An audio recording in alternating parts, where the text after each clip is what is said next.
हर हर नमः पार्वतीपतये हर हर महादेव। जानकीकान्तस्मरणं जय जय राम राम। श्री सद्गुरुस्वामिनः जयः।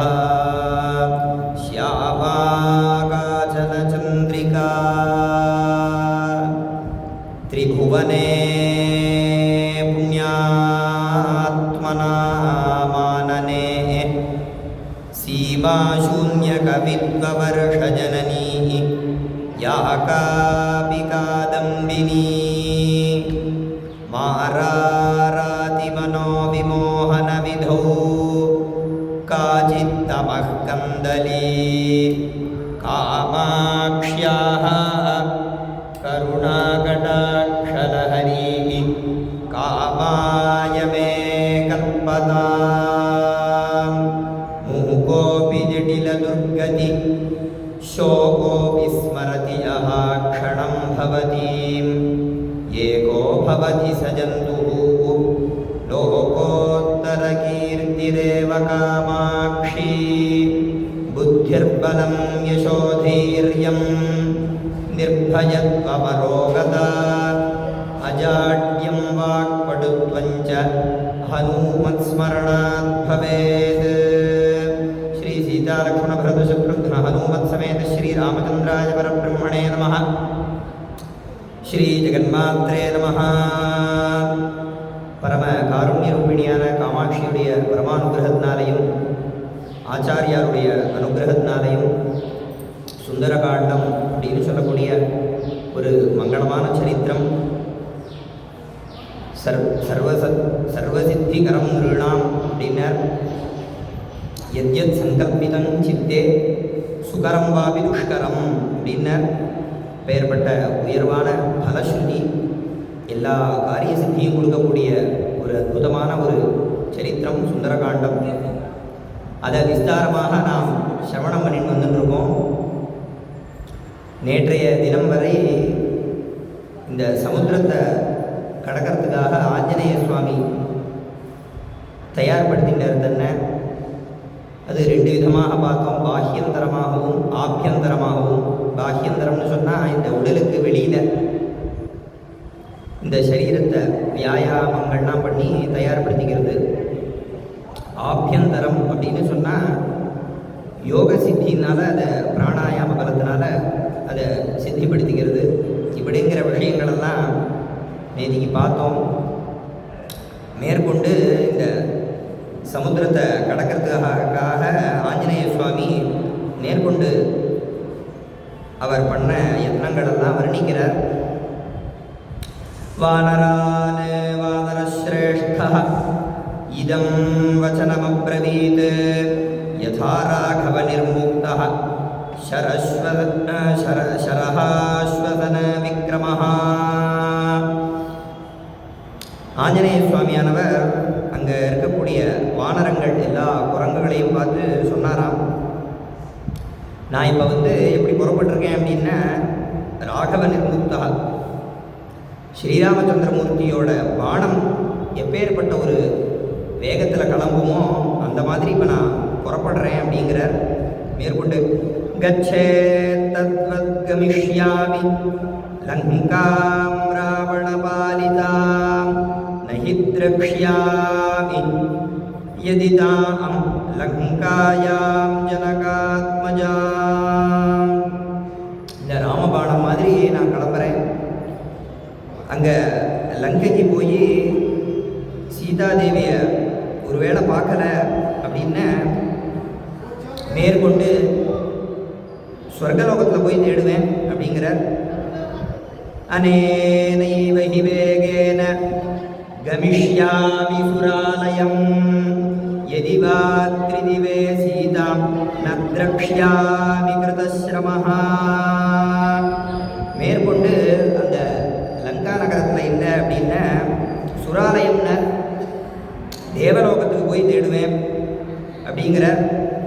அங்கேயும் சீதா இல்லைன்னு பத்வா ராட்சசராஜானம் ஆனயிஷ்யாமி ராவணம் சர்வதா கிருதகார்யோஹம் ஏஷ்யாமி ச சீதையா.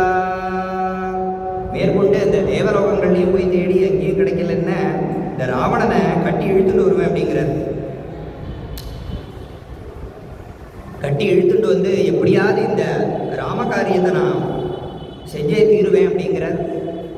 ஆனயிஷ்யாமி வாலங்காம் சமுத்பாட்ய சராவணாம் ஏவ முக்த்வா து ஹனுமான் வானரான் வானரோத்தமஹ.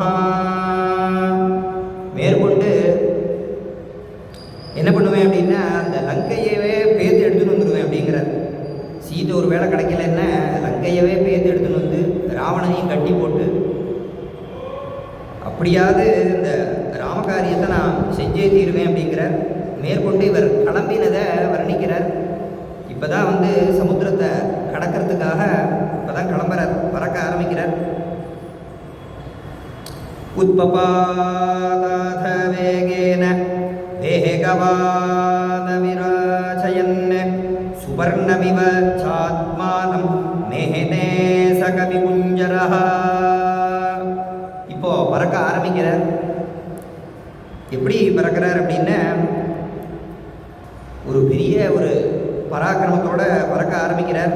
தன்னை என்னவா நினச்சிட்டார் அப்படின்னா கருட பகவானா நினச்சிட்டாராம். தன்னை கருட பகவானா நினச்சிட்டு இங்கேருந்து பறக்கிறார். அப்போ பறக்கும்போது என்ன நடந்தது அப்படிங்கிறத வர்ணிக்கிறார். சமுத்பததி தஸ்மின் ஸ்து வேகாத்தே நகரோஹிணஹ சம்ஹ்ருத்ய விடபான் சர்வான் சமுத்பேது சமந்ததஹ. இவர் பறக்கும்போது அங்கே இருக்கக்கூடிய அந்த மலையில் இருக்கக்கூடிய நகரோஹிணஹா அப்படின்னு சொன்னால் அந்த மலையில் இருக்கக்கூடிய மரங்கள், இந்த மரங்கள்லாம் இவருடைய சேர்ந்து கிளம்பித்தான். சம்ஹ்ருத்ய விடபான் சர்வான், அந்த மரங்களோடு சேர்ந்து அந்த கிளைகள்லாம் அப்படியே தன்னை ஒடுக்கிண்டு இந்த ஆஞ்சநேய சுவாமியோட சேர்ந்து இந்த மரங்களும் கிளம்பித்தான். இதை வர்ணிக்கிற பூர்வேகோத்ததா விருக்ஷாஹ முஹூர்த்தம் கவிமன்வயோ பிரஸ்திதம் தீர்க்கமத்வானம் ஸ்வபந்துமிவ பாந்தவாஹ. என்ன அற்புதமாக இதை வர்ணிக்கிறார். அதாவது இந்த சுந்தரகாண்டம் அப்படிங்கிற கதை எல்லாருக்குமே தெரிஞ்சது தான். ஆஞ்சநேய சுவாமி லங்கைக்கு போய் லங்கையை எரித்தார். சீதையை பார்த்தார். ஸ்ரீராமச்சந்திரமூர்த்திகிட்ட வந்து சொன்னார். இப்படிங்கிறது சுந்தரகாண்டம். இந்த கதை இது எல்லாருக்கும் தெரிஞ்சது தான். ஆனால் இந்த சுந்தரகாண்டம் அப்படிங்கிறது அது மட்டும் இல்லை, இதில் பலவிதமான தர்மங்கள். ஒரு மனிதன் எந்த எந்த தர்மங்களெல்லாம் கடைபிடிக்கணும் அப்படிங்கிறத ஒன்றும் ஒரு ஸ்லோகத்துலேயும் அப்படி ஒன்றுத்தையும் வர்ணித்து இங்கே தர்மங்களை நம்மளுக்கு சொல்லித்தரார். அதுதான் பிரயோஜனம். ஏன்னா இந்த சுந்தரகாண்டம் கதைங்கிறது எல்லாருக்கும் தெரிஞ்சது. இது ஒரு நாளில் சொல்லிட்டு போயிடலாம். ஆனால் இதை பிரதிதினம் இதை விஸ்தாரமாக ஒரு சர்க்கங்கள்லேயும் இருக்கக்கூடிய இந்த தர்மங்களெல்லாம் விஸ்தாரமாக நாம் சிந்தனை பண்ணணும். அப்படிங்கிறதுனால தான் ஆச்சாரியார் நம்மளுக்கு ஆஜ்ஞை பண்ணி இதை விஸ்தாரமாக நாம் வந்து அனுபவிச்சுட்டுருக்கோம். அதனால் இதில் இருக்கக்கூடிய ஒரு ஸ்லோகத்திலையும் பலவிதமான தர்மங்களை உபதேசம் பண்ணுறார். அதனால் இந்த கதையை முடிக்கிறது அப்படிங்கிறது நம்மளுக்கு தாத்பரியம் கிடையாது. இதில் பலவிதமான தர்மங்களை உபதேசம் பண்ணுறார். அந்த எல்லா தர்மங்களையும் நம்ம தெரிஞ்சுக்கணும். அது ஒன்றையும் வால்மீகி மகரிஷி அப்படி வர்ணிக்கிறார். ஆஞ்சநேய சுவாமி பண்ண ஒரு காரியத்தையும் இங்கே என்ன சொல்கிறார் அப்படின்னா, இந்த ஆஞ்சநேய சுவாமி பறக்க ஆரம்பித்தார். குருவேகோத்திதா விரக்ஷா. இவர் பறக்கும்போது இவருடைய அந்த தொடையோட பலத்தினால அங்கே இருக்கக்கூடிய மரங்கள்லாம் வந்து இவரோடய சேர்ந்து கிளம்பித்தான். முகூர்த்தம் கபிமன்வயு. முகூர்த்தம் அப்படின்னு சொன்னால் 48 நிமிஷம் ஒரு முகூர்த்த காலம். ஒரு முகூர்த்த காலம் இந்த ஆஞ்சநேய சுவாமியை அப்படியே தொடர்ந்து வந்து தான் அந்த கிளம்பின அந்த வேகம் ஒரு முகூர்த்தத்துக்கு அப்படியே இவரை தொடர்ந்து வந்து தான். இது எப்படிங்கிறத இதுக்கு ஒரு அழகாக ஒரு திருஷ்டாந்தத்தை சொல்லி வர்ணிக்கிறார். பிரஸ்திதம் தீர்க்கமத்வானம் சுபந்து விவ பாந்தவா அப்படின்னு. ஒரு காலத்தில் இந்த அதிதி சத்காரம் அப்படிங்கிறது ரொம்ப சிறப்பாக நடந்துட்டுருது. கிராமங்கள்லாம் பார்த்தோன்னா ஒரு சின்ன இருக்கும். எப்போ ஒரு விருந்தாளிகள் வந்தாலும் ஆற்றுக்கு கூப்பிட்டு அவளை உபச்சாரம் பண்ணி போஜனங்கள்லாம் பண்ணி வைப்பா. அப்படி நடுராத்திரியில் எல்லோரும் தூங்கிட்டு இருக்கும்போது வந்தாலும் வாரத்தில் ஒரு சின்ன காலியாக இருக்கும். அது அகாலத்தில் போய் அவளை இடைஞ்சல் பண்ண வேண்டாம், கதவை தட்டி அவளை இடைஞ்சல் பண்ண வேண்டாம் அப்படின்னு நினச்சா என்ன பண்ணுவான்னா அந்த திண்ணையில் படுத்துட்டுருவான். இதுக்காக சொல்ல வந்தேன்னா இந்த அதிதி சத்காரம் விருந்தோம்பல் இதுக்கு அவ்வளோ ஒரு முக்கியத்துவம் கொடுத்து இது ஒரு பூஜை. ஓம் அதிதி தேவோ பவ அப்படின்னு வேதம் சொல்கிறது. இந்த அதிதி சத்காரங்கிறதே ஒரு பூஜை. இதுதான் விருந்தோம்பல். இப்படி இந்த அதிதி சத்காரம் பண்ணுறது, அதாவது இப்போது நம்மளை தேடி சொந்தக்காரர்கள்லாம் வந்திருக்கா அப்படின்னா அவர்களுக்கு எல்லா விதமான உபச்சாரங்கள்லாம் பண்ணி திருப்பி அவள் கிளம்பும்போது அவளை வழி அனுப்பி வைக்கணுமா அப்படிங்கிறத இங்கே காமிச்சு கொடுக்குறார். அதே மாதிரி ஒரு சொந்தக்காரர்கள் ரொம்ப தூரத்துக்கு ஊருக்கு போகிறா அப்படின்னா அவளை பாதி தூரம் போய் அவளை வழி ஏற்றி அவளை வழி அனுப்பிட்டு வரணுமா. இதெல்லாம் ஒரு காலத்தில் பண்ணுவாள். இப்போ என்னாச்சு அப்படின்னா இப்போ சொந்தக்காராலே வர முடியாது. சொந்தக்கார ஒரு வேளை வரதா இருந்தாலும் ஃபோன் பண்ணால் இவா வீட்டில் இருக்கிறது இல்லை. இவா கதவை சத்தின எங்கேயாவது போயிடுவா. அப்படியே தப்பி தவறி வந்தாலும் இப்போது இந்த சொந்தக்காரன் வெளியில் காலை வைக்கிறதுக்குள்ளேயே கதவை பட்டாருன்னு அடிச்சிடுவான். அவன் போகிறதுக்குள்ளேயே அவன் ஏண்டா வந்தோன்னு ஆகிடும். அந்த மாதிரிலாம் பண்ணக்கூடாதான். என்ன பண்ணணும்னா அவள் சொந்தக்காரர்கள் வந்தால் அவளை வழி அனுப்பி வைக்கணுமா. அவளை பாதி தூரம் போய் அவளை வழி அனுப்பி வச்சுட்டு அதுக்கப்புறமா நம்ம மெதுவாக வீட்டுக்கு தன்னுடைய வீட்டை அடையணும். அப்படி இங்கே அந்த தர்மத்தை சொல்கிறார். சொபந்துமிவ பாந்தவாக.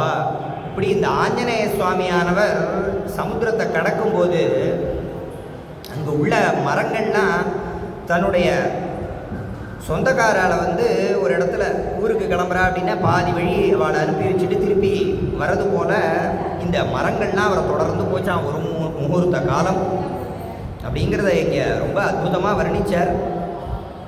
மேற்கொண்டு ததூரு வேகோன்மதிதாக சாஹலாஷ்சான்யேன கோத்தமாக அனுஜக்முஹு ஹனுமந்தம் சைன்யாயிவ மஹீபதிம். அதுக்கு மேலே ஒன்று சொல்கிறார். இப்படி இவர் கிளம்பும்போது இந்த மரங்கள்லாம் இவருடைய கூட கிளம்பிட்டு இதில் சில உயர்ந்த மரங்கள்லாம் இவருடைய பின்தொடர்ந்து வருதான். அதை வர்ணிச்சார். அது எப்படி இருக்குது அப்படின்னா ஒரு பெரிய ஒரு மகாராஜா அவன் யுத்தத்துக்கு கிளம்ப போகிறான் அப்படின்னா என்ன பண்ணுவான் அப்படின்னா பெரிய ஒரு சேனையை திரட்டிப்பான். ஒரு பெரிய படையோடு கிளம்புவான்.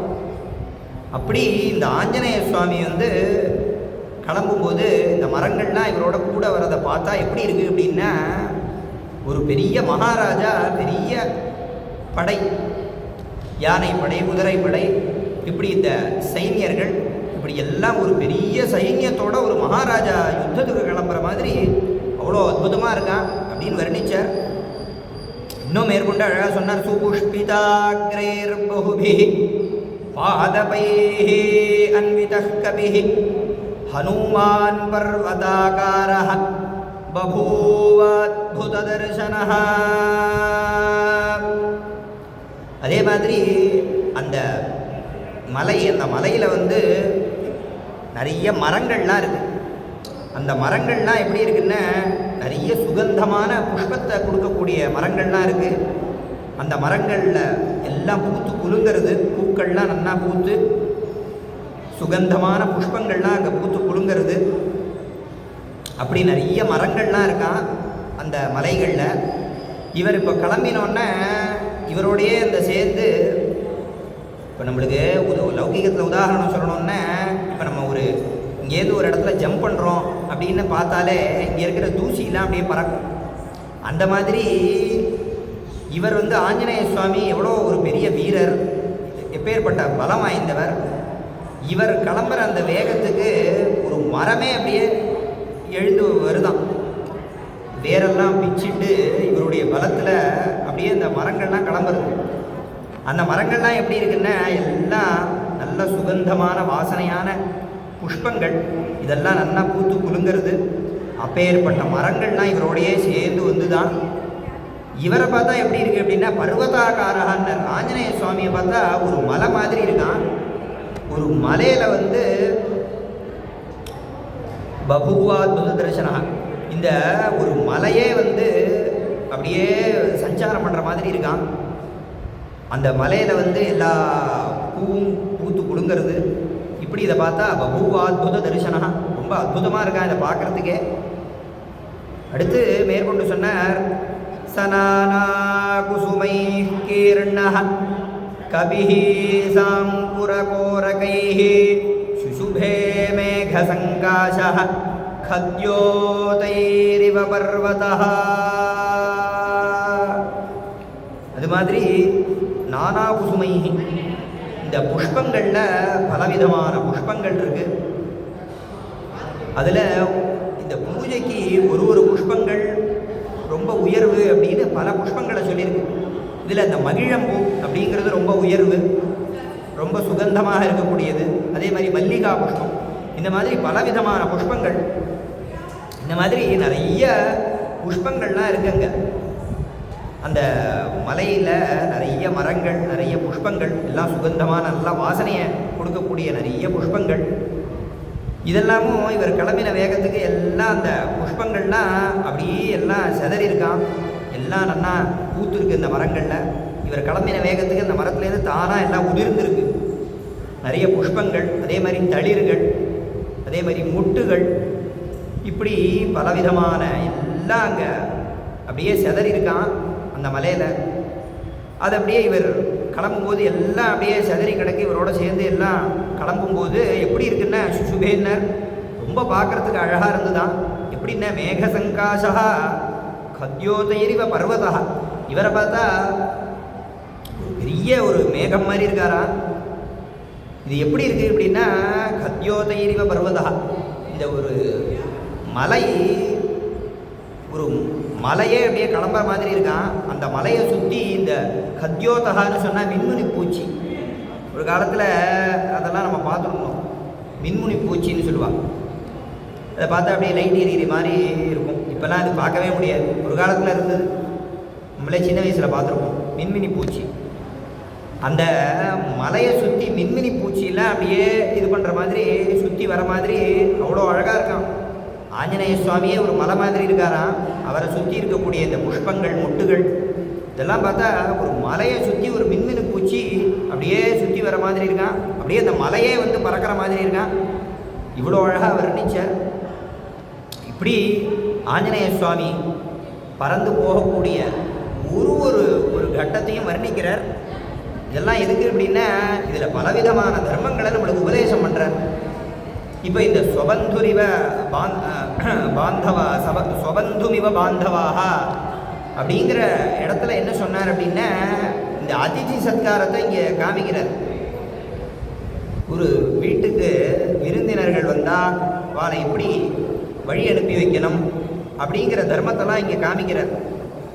இந்த மாதிரி பல உதாரணங்கள் இப்படி சொல்லிகிட்டே போகலாம். ராமாயணத்தில் ஒரு ஒரு ஸ்லோகத்துலேயும் ஒரு ஒரு இடத்தையும் வர்ணிக்கிறது ஒரு ஒரு தர்மத்தை நம்மளுக்கு உபதேசம் பண்ணுறார். இப்படி பலவிதமான தர்மங்கள் நேற்றே நம்ம பார்த்தோம். அதாவது அடிமாதி அஷ்டசித்திகள், அந்த அடிமாதி அஷ்டசித்திகள்லாம் இவர் ரொம்ப தேர்ச்சி பெற்றவர் அப்படிங்கிறத பார்த்தோம். தன்னுடைய சரீரத்தை ரொம்ப பெருசு பண்ணிட்டார் அப்படிங்கிறத பார்த்தோம். அடுத்து மேற்கொண்டு தன்னுடைய சரீரத்தை ரொம்ப சின்னதாக்கிக்க போகிறார். அங்குஷ்ட மாத்திர புருஷா அப்படின்னு சொன்ன மாதிரி இப்போ வந்து அனிமா மகிமாவை பார்த்துட்டோம். அதாவது பெருசாக விஸ்வரூப தரிசனம் மாதிரி பெருசாக தன்னுடைய சரீரத்தை மாற்றிட்டு பறக்க ஆரம்பித்தார் அப்படிங்கிற அந்த விஷயத்தை பார்த்தோம். இப்போ அடுத்தது அங்குஷ்ட மாத்திரா அப்படின்னு சொல்ல போகிறார். தன்னுடைய சரீரத்தை ஒரு கட்டவரல் போல இத்தூண்டு பண்ணிக்க போகிறார். பண்ணிவிட்டு ஒரு ராட்சசி வாயில் பூந்து வரப்போகிறார். அதுக்காக தன்னுடைய சரீரத்தை அப்படி பண்ணிக்க போகிறார். இதெல்லாம் என்ன காமிக்கிறார் அப்படின்னா அனிமாதி அஷ்டசித்திகள் இவர் வந்து அதில் வந்து ரொம்ப சிறந்தவர், அதில் தேர்ச்சி பெற்றவர் ஆஞ்சநேய சுவாமி அப்படிங்கிறத காமிக்கிறார். அதே மாதிரி யோகீஸ்வரர் அப்படிங்கிறதையும் காமிச்சார். பிராணாயாம ஒரு யோகத்தினால அந்த யோகத்தை அபியாசம் பண்ணி பறக்க ஆரம்பிக்கிறார் அப்படிங்கிறதெல்லாமும் காமிச்சார். இப்படி பலவிதமான தர்மங்கள் ஒரு ஸ்லோகங்கள்லேயும் நம்மளுக்கு பலவிதமான தர்மங்களை உபதேசம் பண்ண போகிறார். மேற்கொண்டு அடுத்தடுத்த உபன்யாசங்களில் அடுத்தடுத்த தர்மங்களை பார்ப்போம். இன்றைக்கி இங்கே பூர்த்தி பண்ணிக்கிறோம். ஜானகீகாந்த ஸ்மரணம் ஜெய ஜெய ராம ராம ஜெய ஜெய ஜெகதம்ப சிவே ஜெய ஜெய காமாட்சி ஜெய ஜெயாத்ரிசுதே ஜெய ஜெய மகேஷதயிதே ஜெய ஜெய ஜித்ககன கௌமுதீதாரே ஸ்ரீ ஜெகதம்பார்ப்பணமஸ்து.